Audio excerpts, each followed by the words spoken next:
Alegría es el que tiene mayor potencia, el que cambia la situación de la novela y el que inaugura lo que podría llamarse la novela pues indigenista en el siglo XX.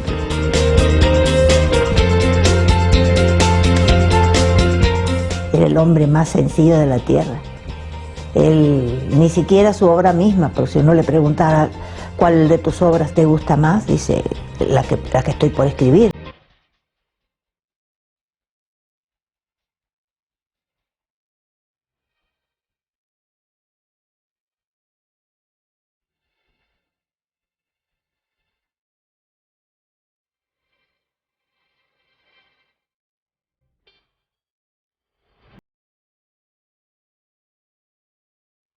Ciro Alegría nació el 4 de noviembre de 1909 en la hacienda Quilca, provincia de Huamachuco, departamento de La Libertad.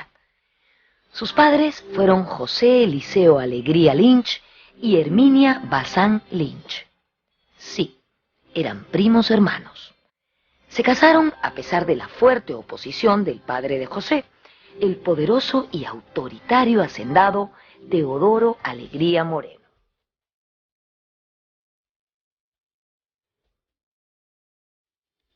Sus padres eran primos hermanos. El padre era el hijo del hacendado y la madre era la hija, una de las hijas del capataz, que era un hombre muy sencillito y muy humilde.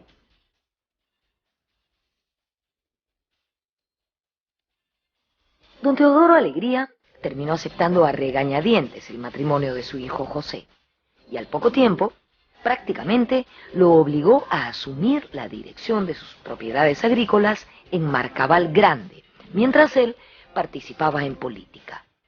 Es sabido que el padre de Ciro, José Alegría, fue un gran lector con vocación para la medicina y el periodismo.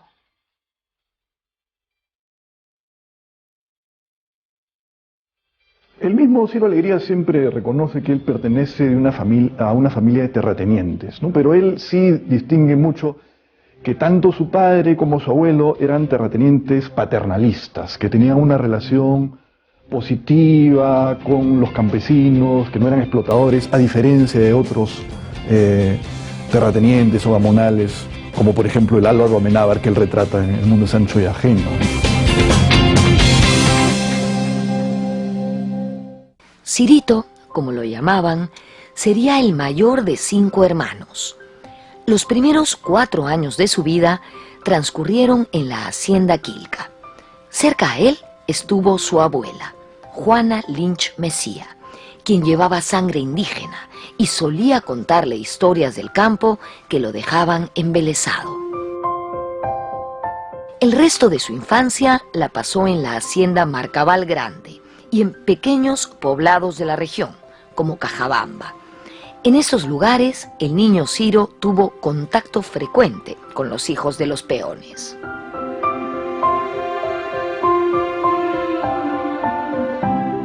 Donde él vivía, en esa zona de Huamachuco, no había escuelas, no había todas las posibilidades educativas en esa época, ¿no? Entonces se traslada a la ciudad de Trujillo, donde sigue sus estudios en el Colegio San Juan.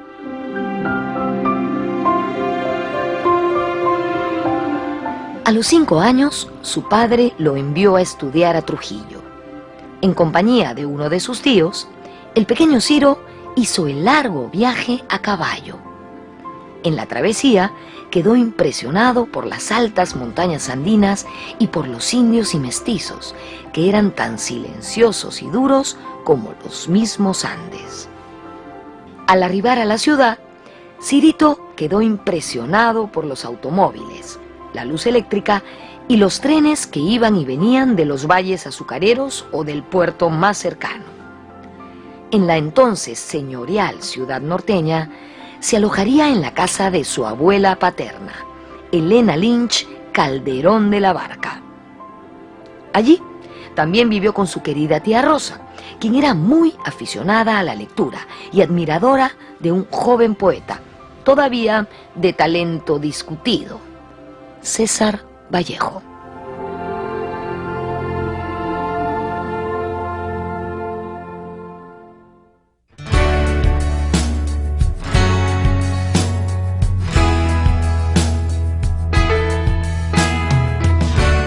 Ciro Alegría estudió la primaria en el Colegio San Juan de Trujillo. Allí, en primer grado, a los 7 años, tuvo como profesor de Ciencias y Letras. Tenía detractores tenaces, así como partidarios acérrimos. En casa, como en todas las de la ciudad, las opiniones estaban divididas. Los más lo atacaban. Mi tía Rosa, persona muy culta y dada a leer, que escribía a hurtadillas, era admiradora incondicional. Es un gran poeta, es un genio, decía casi gritando en medio del barullo de las discusiones. Ciro Alegría, el Vallejo que yo conocí, 1944. Luego de enfermar de malaria, Ciro fue llevado a Cajabamba para su recuperación. Allí estudió un breve tiempo y en cierta ocasión visitó junto a su padre la casa de un cajabambino ilustre, el pintor José Sabogal, quien se convertiría poco después en el principal representante del indigenismo. Tras una estadía en Marcabal Grande, volvió a Trujillo en 1924 para continuar con sus estudios secundarios. Siendo ya un jovencito, Ciro Alegría definió su vocación de escritor y redactó sus primeros poemas y relatos. En este contexto, un hecho trágico motivaría su primer viaje a Lima.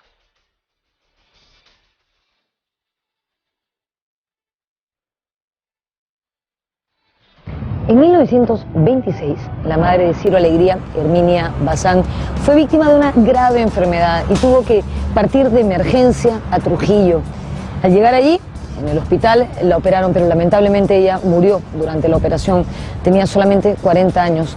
Este fue un durísimo golpe, como podrán imaginar, para Ciro Alegría. Al poco tiempo de esto, él decidió, junto a un compañero de banca del colegio, huir de Trujillo y irse a la capital, irse a Lima para conquistar sus sueños. Ya Ciro sabía que quería ser escritor, así que se trajo consigo sus cuentos y sus poemas. A los 3 días de estar en Lima, Rojas, su compañero, abandonó la expedición y se volvió a Trujillo. Sin embargo, Ciro, más decidido, se quedó en Lima.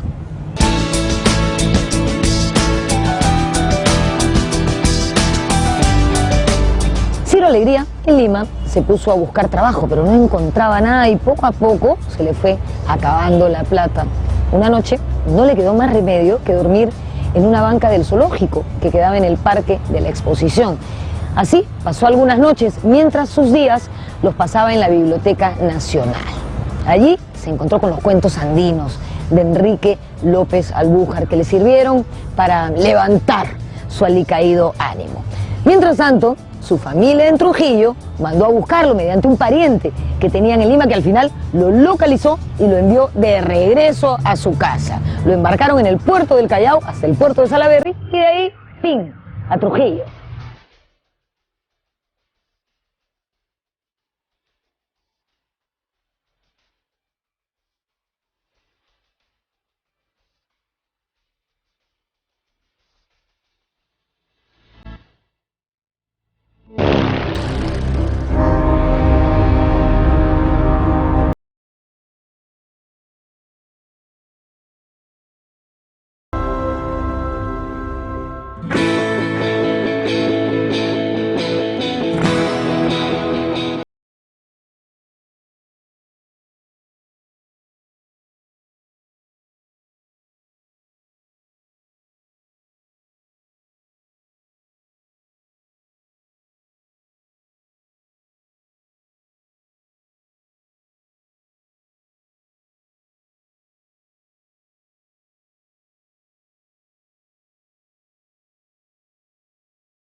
detenido y torturado por las fuerzas del orden en la prisión de Trujillo. En julio de 1932, los rebeldes apristas liberaron a los presos de esa cárcel, entre los que se encontraba el joven escritor. Tras fiera lucha en las calles y alrededores de la ciudad, la revolución aprista fue derrotada.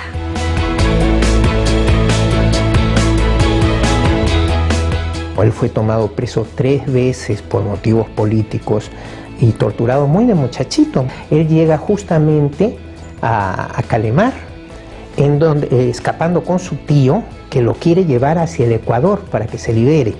Y ahí lo toman preso, y en solamente unos pocos días de preso en Calemar, esos recuerdos le sirven para escribir La Serpiente de Oro.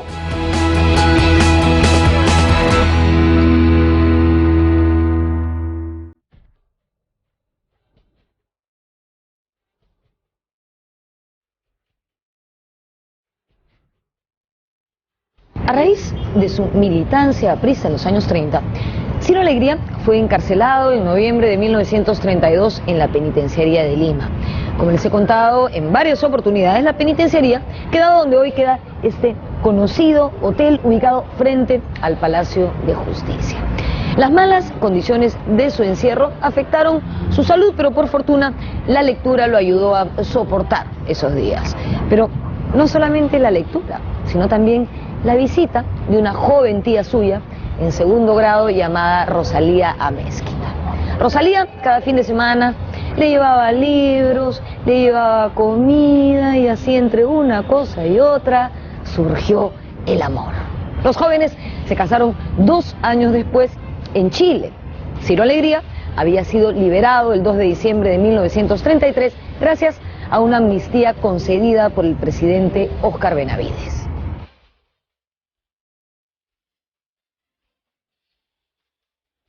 Durante su prisión en Lima, escribió unos apuntes que se publicarían en 1969, 2 años después de su muerte. El nombre: El dilema de Krauss.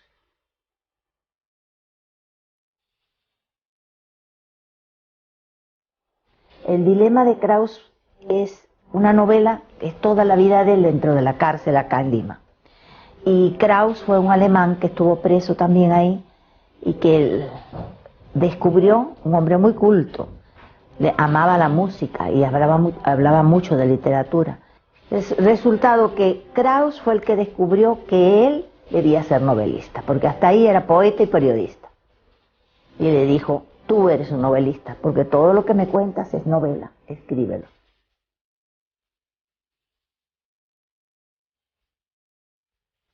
Liberado gracias al indulto de Benavides, Ciro Alegría se involucró nuevamente en un intento de rebelión aprista, ocurrido esta vez en el Agustino. Fue capturado y permaneció preso unos días en el Real Felipe. Luego fue desterrado a Chile. Corría el mes de diciembre de 1934. Junto a él partieron al exilio otros miembros del partido aprista, como Luis Alberto Sánchez y Manuel Cox.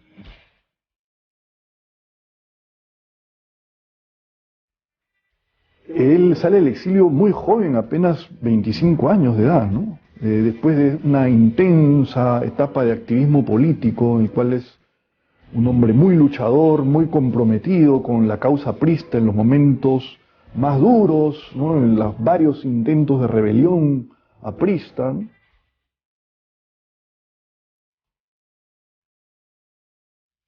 Estando en Chile, fue a su encuentro Rosalía Amezquita. En esta difícil etapa de su vida, ella se convirtió en su fiel compañera y esmerada ayudante.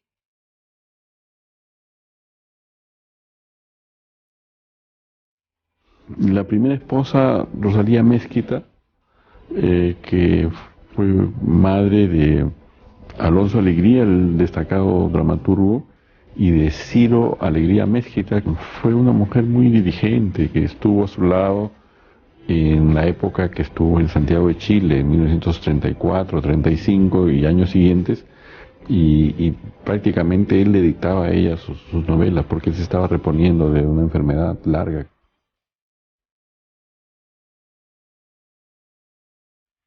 está en muy mala situación económica, como todos los exiliados, ¿no? Pasaban muchas penurias.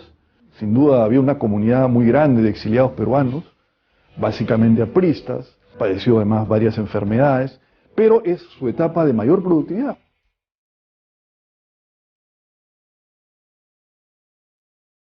A pesar de su frágil estado de salud, finalizó su novela ambientada en el Valle de Calemar, a la que llamó La Serpiente de Oro. Con ella, decidió participar en un concurso literario, utilizando el seudónimo de Fausto.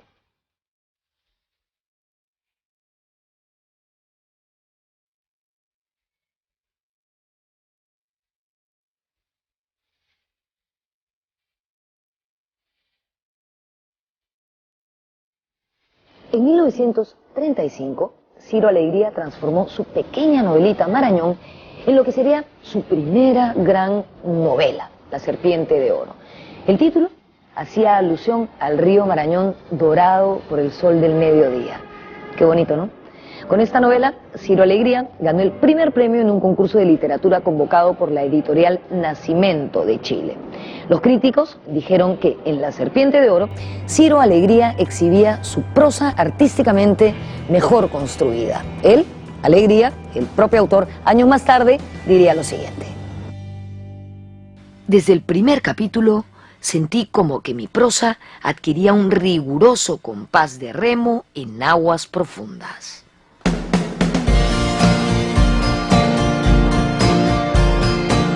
Es un tratamiento, digamos, con una prosa mestiza de una comunidad idealizada, pero también es la presencia de la naturaleza. La Serpiente de Oro, pues el título alude al Marañón, ¿no? Se trata de la importancia de este río en la vida de las comunidades que están a sus riberas. El manejo del lenguaje da a lo que podemos llamar el español del Perú una importancia estilística y continental que solamente puede encontrar un parangón en las poesías de César Vallejo, ¿no? Que innovó también la poesía con los heraldos negros.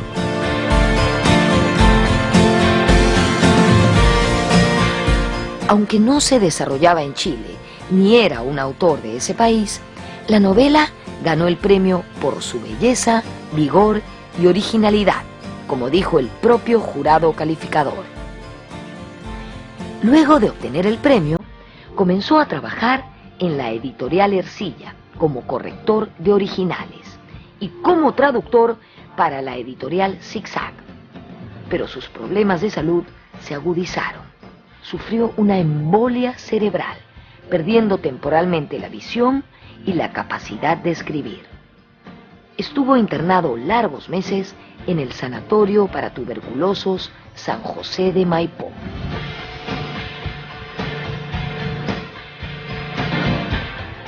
Tuvo que reaprender a hablar, y él dice que el gran consejo que le da el médico es que para recuperar el manejo del lenguaje se dedique a escribir. Entonces él comienza a escribir, primero como un ejercicio, y él cuenta la anécdota de que en las noches cuando escribía escuchaba ladrar a los perros, ¿no? Y entonces eso le trajo a la memoria ciertas anécdotas de su infancia, vinculadas con la sequía, ¿no? Y entonces ahí es que redacta esta segunda novela, Los perros hambrientos. El gran tema es la sequía, ¿no? La sequía, que era pues un terrible problema para el campesinado, una tragedia, y graficada de manera muy creo acertada por Alegría con estos animales, ¿no? Los perros, porque son perros pastores.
Pasado literario se puede decir que dañó su presente literario y él cada vez fue escribiendo con más dificultad.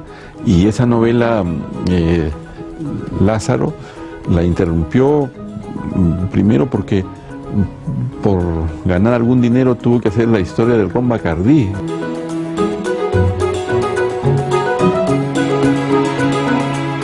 En abril de 1941, Ciro Alegría viajó a Puerto Rico para participar en la Conferencia Interamericana de Escritores.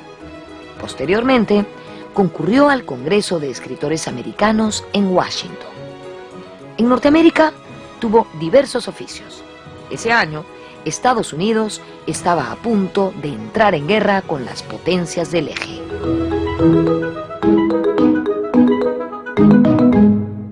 Él fue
sobre él, entonces se le dieron una especie de, hacía cursos y cursos, lo que llamábamos allá cursillos.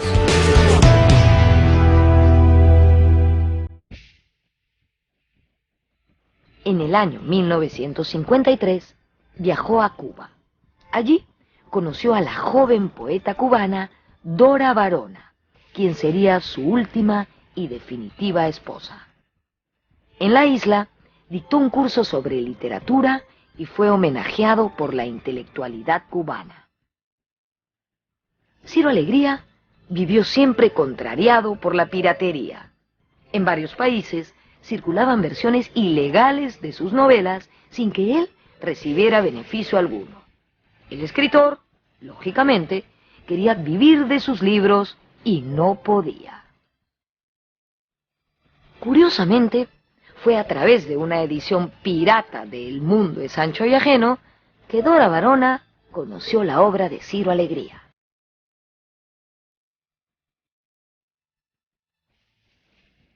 El Mundo es Ancho y Ajeno y me quedé fascinada, fascinada. Pero no tenía, como era pirata el libro, no tenía biografía. Entonces yo tuve la idea de que este hombre era un clásico. Y me hice la idea de que, bueno, era fallecido, ¿no? Y cuando voy a Cuba de vacaciones con mi madre, porque yo todo el tiempo estuve con ella en Madrid, me dicen que Ciro Alegría está allí. Bueno, desde que llego los periódicos sacaban cosas sobre él. Y mi mamá fue la primera en decirme, mira, Ciro Alegría vive.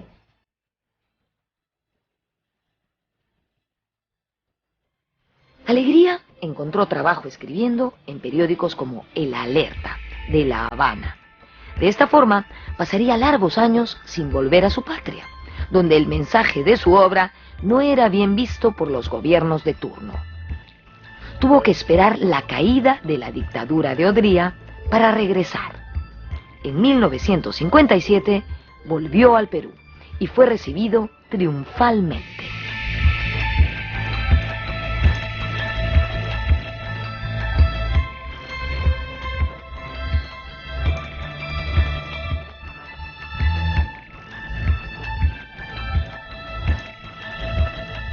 La noche del 4 de diciembre de 1957, Ciro Alegría regresó al Perú.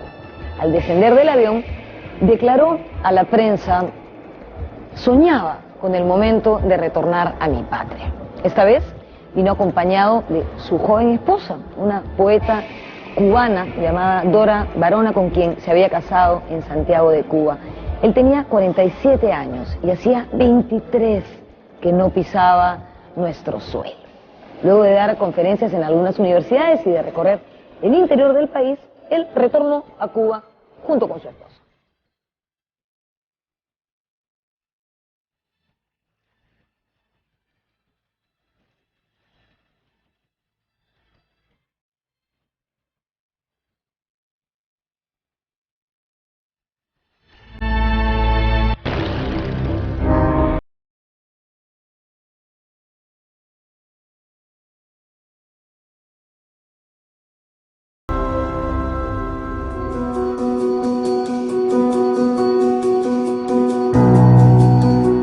En 1958, la situación en el país caribeño se tornó complicada. Había estallado la Revolución Cubana, liderada por Fidel Castro, y la violencia se apoderó de la isla. En 1959 cayó la dictadura de Fulgencio Batista. Sobre estos acontecimientos, Ciro Alegría escribió varias notas que fueron publicadas póstumamente por su esposa, bajo el título de Revolución Cubana, testimonio personal. En medio de este panorama, el escritor decidió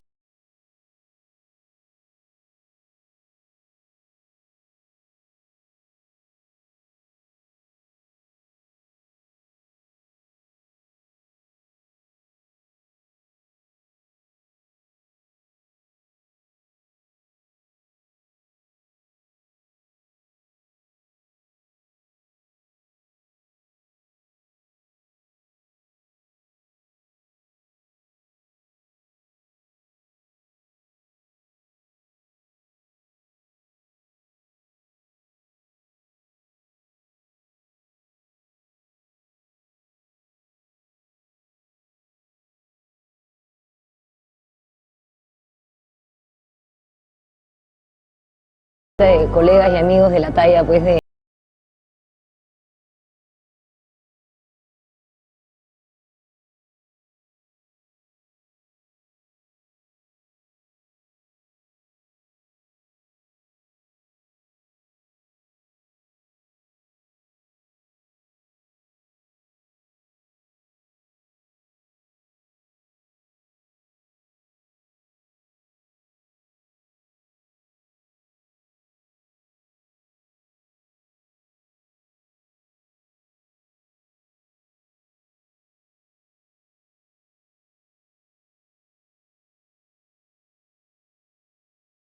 pero hasta la actualidad será muy difícil pensar en un libro que venda 50.000 ejemplares en pocas semanas.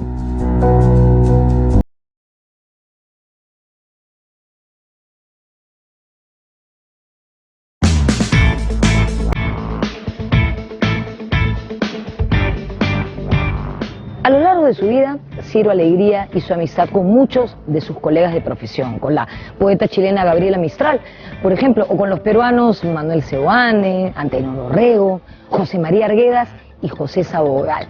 De este último, Ciro Alegría dijo: un peruano integral es y debe ser indigenista. José Sabogal, desde luego, lo era. Pero entre todos estos, Alegría le tenía una especial admiración a Enrique López Albújar.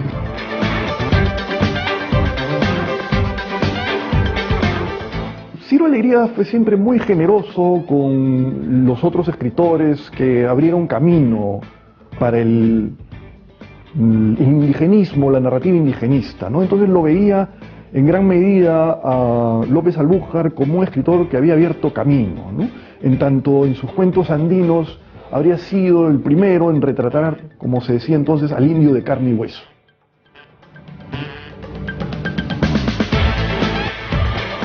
Ya alejado del aprismo desde 1948, Ciro Alegría incursionaría nuevamente en política.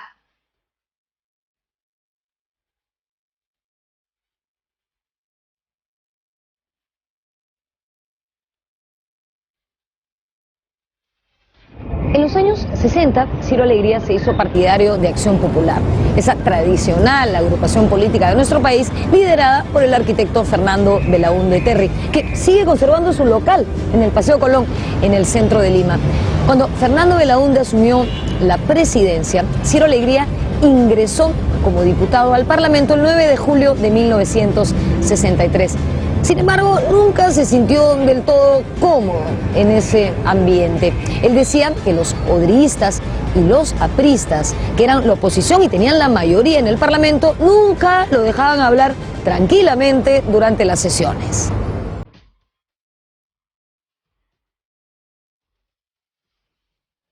En esta nueva etapa de su vida, no publicó mucha literatura. Se dedicó más bien al periodismo y a la política. En 1963 se editó su último libro de relatos, Duelo de Caballeros. El cuento principal trata de un duelo entre dos delincuentes del popular barrio de Malambo.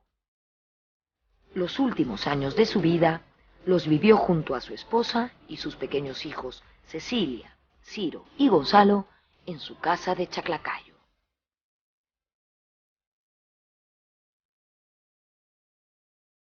Él escribía en su biblioteca, siempre estaba metido en su biblioteca, y eso me recuerda mucho que mi padre era igual. Mi padre también era periodista, era escritor, era poeta, y hacía esa vida, así que a mí no me sorprendió nada tener que hacer esa vida al lado de Ciro, que no se podía hacer bulla y que criar a los hijos, silencio, que papá está estudiando, que papá está trabajando, papá está escribiendo.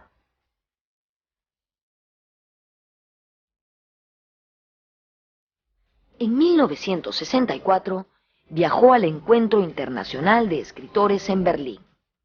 Ese mismo año, Vargas Llosa escribió que a los personajes indios de las novelas de Ciro Alegría les faltaba la autenticidad que sí tenían los de José María Arguedas, que sí hablaban quechua.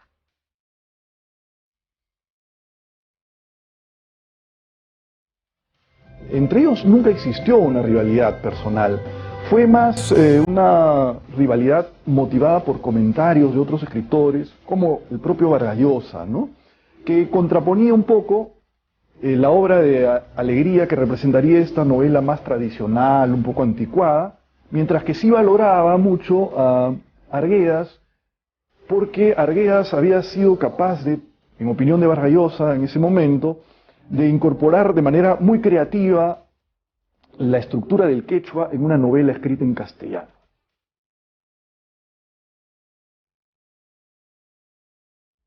Alegría no demoró en responder de manera inteligente y clara al comentario de Vargas Llosa. Mi indio no es el de Arguedas. Mi indio es el norteño, un indio que no habla quechua, amestizado, de decisiones rápidas, un tanto pragmático. El indio de Arguedas es el sureño, y más específicamente el apurimeño, más silencioso y lírico. El indio del norte es más rebelde que el indio de Arguedas, pero carga también toneladas de dolor. Ciro Alegría, Diario Expreso, el idioma de Rosendo Maki, 5 de junio de 1964.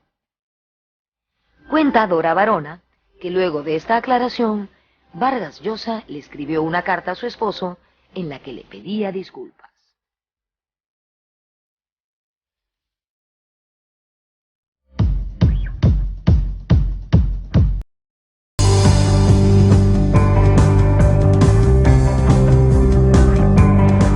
Cuando trabajaba en el Parlamento, a Ciro Alegría le quedaba poco tiempo durante la semana para estar con su familia. Pero eso sí, los fines de semana los dedicaba a ellos. Los domingos, por ejemplo, venía a las riberas del río Rímac y aquí, con su sombrero de ala ancha cajamarquino y sus botas, les contaba a sus hijos historias, cuentos o les leía fragmentos de sus novelas. Al menos así lo recuerdan Cecilia, Ciro y Gonzalo.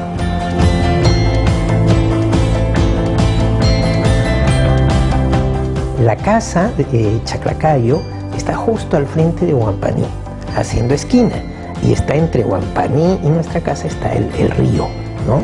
Entonces él nos llevaba ahí entre las piedras. A mí me daba un poco de miedo caminar con tanta piedra y eso, pero a él le encantaba, y entonces hablaba del Marañón, hablaba de la sierra, de sus recuerdos, y entonces cantaba continuamente canciones que nos intentaba enseñar, que vienen en sus novelas.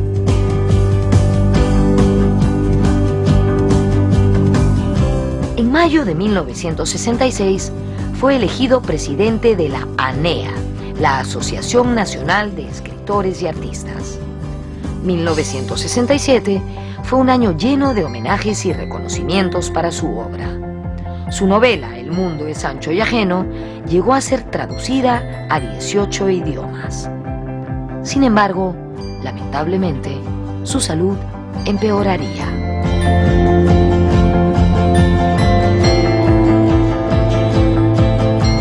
El 17 de febrero de 1967, la muerte encontró a Ciro Alegría en esta casa, ubicada en la calle Los Robles, número 220, en Chaclacayo.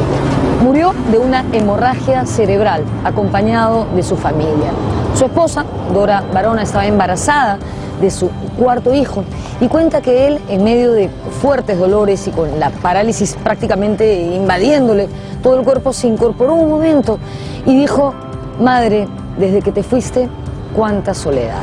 Ciro Alegría recibió como homenaje póstumo las palmas magisteriales en el grado de amauta.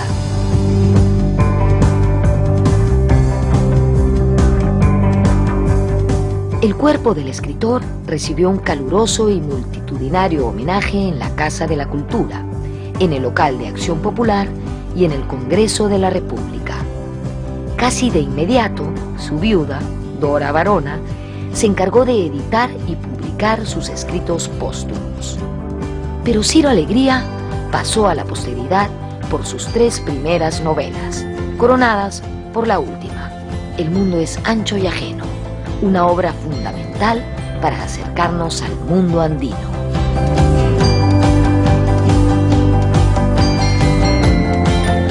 Quizá uno podría decir la obra completa de Arguedas o de Vargas Llosa es más importante que la de Alegría, pero como una novela sola, escogería El mundo es ancho y ajeno.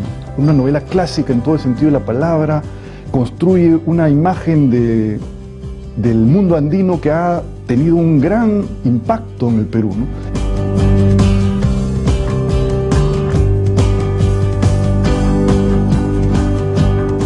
Como les comenté antes, en esta casa, en Chaclacayo, pasó sus últimos años y murió Ciro Alegría. Lamentablemente hoy está convertida en un hostal y no en un museo dedicado a su memoria. Ciro Alegría tuvo una vida corta, pero le alcanzó para desarrollar una inmensa potencia creadora que lo convirtió en uno de los escritores clásicos de América. Es también uno de los escritores peruanos más traducidos de todos los tiempos. Si bien estuvo desterrado mucho tiempo fuera de nuestro país, siempre llevó a su patria en la piel y sus historias transcurrieron en la zona rural del Perú. Esas mismas historias que hoy son universales. Nos vemos en la próxima.